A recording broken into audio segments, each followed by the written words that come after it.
Prime Asia university শিক্ষার্থী পারভেজ হত্যা মামলার প্রধান আসামি মেহরাজ গ্রেপ্তার হয়েছে।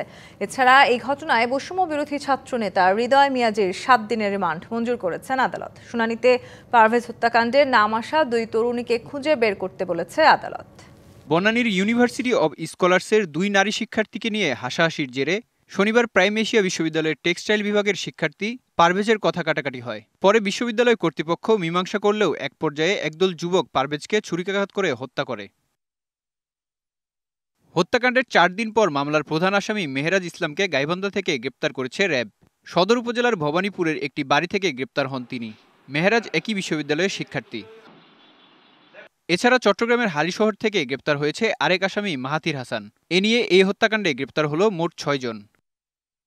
এদিকে গ্রেপ্তার আরেক আসামি বৈষম্যবিরোধী ছাত্র আন্দোলনের বনানী শাখার যুগ্ম সদস্য সচিব হৃদয় মিয়াজির 7 দিনের রিমান্ড মঞ্জুর করেছে আদালত।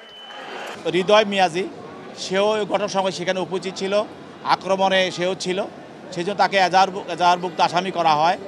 আজকে তাকে বিজ্ঞ আদালতে এনে তদন্তকারী কর্মকর্তা 10 দিনের রিমান্ড প্রার্থনা করেন। উভয় পয়ের বক্তব্য বিজ্ঞ আদালত 7 দিনের রিমান্ড মঞ্জুর করে তাকে জিজ্ঞাসাবাদ করার জন্য তদন্তকারী কর্মকর্তার নিকট হস্তান্তর করেন।